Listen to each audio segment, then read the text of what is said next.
Live cities की night bulletin दिन भर बिहार में आपका स्वागत है। मैं गरिमा भारती। सबसे पहले आज की सुर्खियों पर एक नजर। सीएम नीतीश बोले, जातिगत जनगणना की ओर बिहार बढ़ रहा है।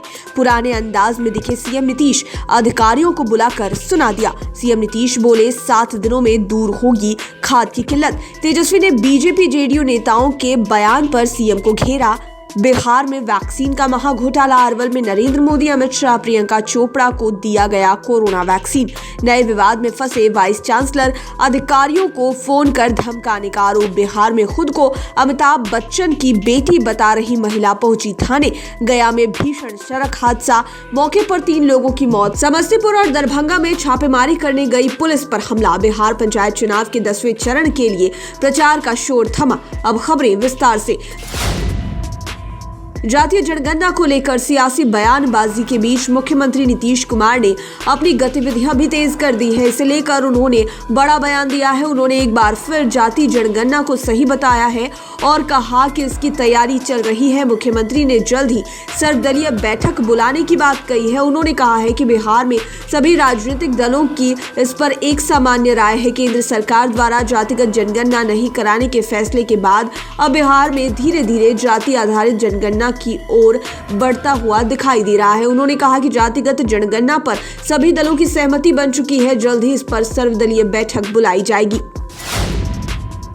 सीएम नीतीश कुमार बिहार में शराबबंदी को सख्ती से लागू कराने को लेकर कठोर कदम उठा रहे हैं, लेकिन जनता दरबार में इस बीच अजीब स्थिति बन गई जब एक फरियादी ने बताया कि उनकी जमीन को दबंगों ने कब्जे में ले लिया है। फरियादी ने कहा कि उसकी जमीन पर कब्जा करने के बाद दबंग वहां शराब बेच रहे हैं। फरियादी की शिकायत सुनते ही सीएम ने तुरंत डीजीपी को बुलाया। नीतीश कुमार ने डीजीपी को तुरंत मौके पर जाने को कहा। उन्होंने कहा कि इस मामले में देर करने की जरूरत नहीं है, तुरंत निकलिए और एक्शन लीजिए। बिहार में कुछ दिनों से खाद की किल्लत चल रही है। इस बात को मुख्यमंत्री नीतीश कुमार ने खुद स्वीकार किया है। उन्होंने कहा कि प्रदेश में खाद की बहुत दिक्कत है, इसमें कोई शक नहीं है। इसके समाधान के लिए केंद्र सरकार से उन्होंने बात की है। केंद्रीय मंत्री ने उन्हें आश्वस्त किया है कि 7 दिनों के अंदर पूरा का पूरा कोटा मिल जाएगा। आपको बता दें कि बिहार में खाद की किल्लत को लेकर जगह जगह पर प्रदर्शन हो रहे हैं। बेमौसम बारिश से नुकसान झेलने के बाद अब किसानों को खाद की किल्लत का सामना करना पड़ रहा है। राज्य में रबी फसलों की बुआई चरम पर है, लेकिन भाग दौड़ के बाद भी किसानों को डीएपी और यूरिया के बगैर खाली हाथ लौटना पड़ रहा है। बिहार में जहरीली शराब से हुई मौत थमने का नाम नहीं ले रही है। इसे लेकर सत्ता पक्ष के नेता अपनी तथा सहयोगी पार्टियों पर तमाम तरह के आरोप लगाते रहे हैं। इसे लेकर तेजस्वी यादव ने सरकार पर हमला किया। तेजस्वी ने ट्वीट कर लिखा है कि कल वैशाली में जहरीली शराब से 3 मौत, अनेक बीमार, एक के बाद एक। उन्होंने ट्वीट में भाजपा और जेडीयू नेताओं के बयान को लिखकर भी चुटकी ली है, जैसे कि जेडीयू सांसद ही शराब बिकवाते हैं, जेडीयू के माफिया नेताओं को सरकार बचाती है, पुलिस के संरक्षण में ही शराब की तस्करी होती है। बिहार में अफसर किसी के भी नहीं सुनते, बीजेपी के सभी मंत्री भ्रष्ट हैं। आपको बता दें कि ये सभी बयान भाजपा और जेडीयू के नेताओं के लिए तेजस्वी यादव ने दिए।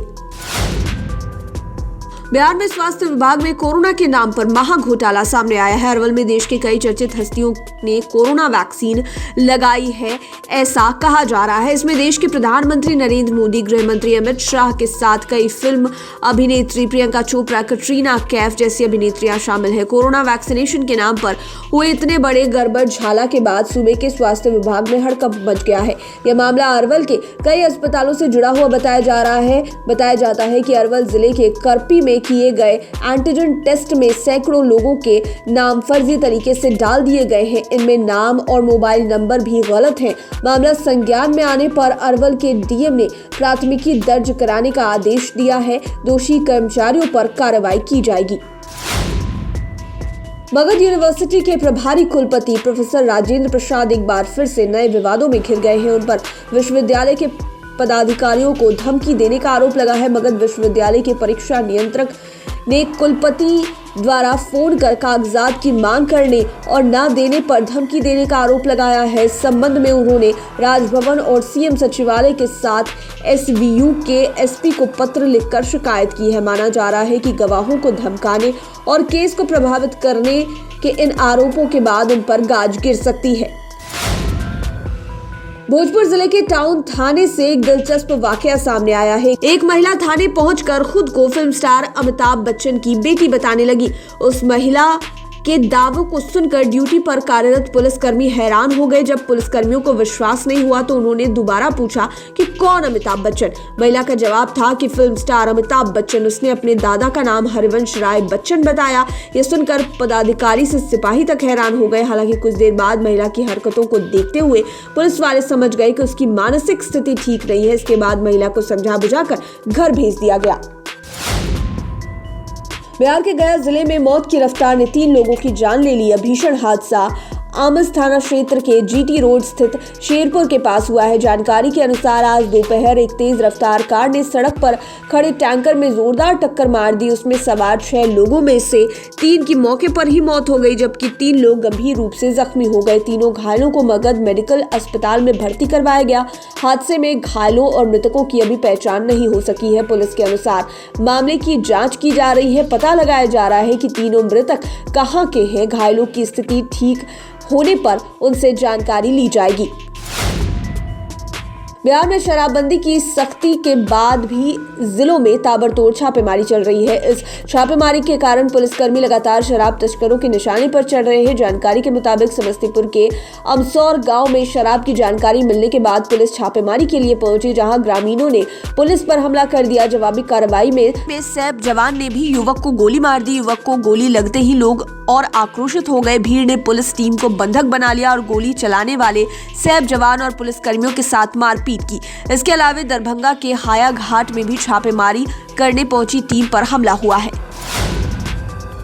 बिहार पंचायत चुनाव के 10वें चरण के लिए सोमवार को प्रचार थम गया। अब 10वें चरण में 8 दिसंबर को 34 जिलों के 53 प्रखंडों में वोटिंग होगी। इन सीटों पर 10 और 11 दिसंबर को मतगणना होगी। 10वें चरण में पदों की कुल संख्या 24,820 है, जिसमें ग्राम पंचायत के सदस्य के 10,981 पद हैं, मुखिया के 817 पद हैं, पंचायत समिति सदस्य के 1,106, जिला परिषद सदस्य के 118, ग्राम कचहरी पंच के 10,981 और सरपंच के 817 पद हैं।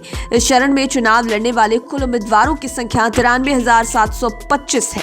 लाइव सिटीज की नाइट बुलेटिन में फिलहाल इतना ही। खबरों की दुनिया में बने रहने के लिए हमारे चैनल को सब्सक्राइब करें। ये वीडियो फेसबुक पर देख रहे हैं तो पेज को लाइक करें, साथ ही साथ हमें ट्विटर पर जरूर फॉलो करें। धन्यवाद।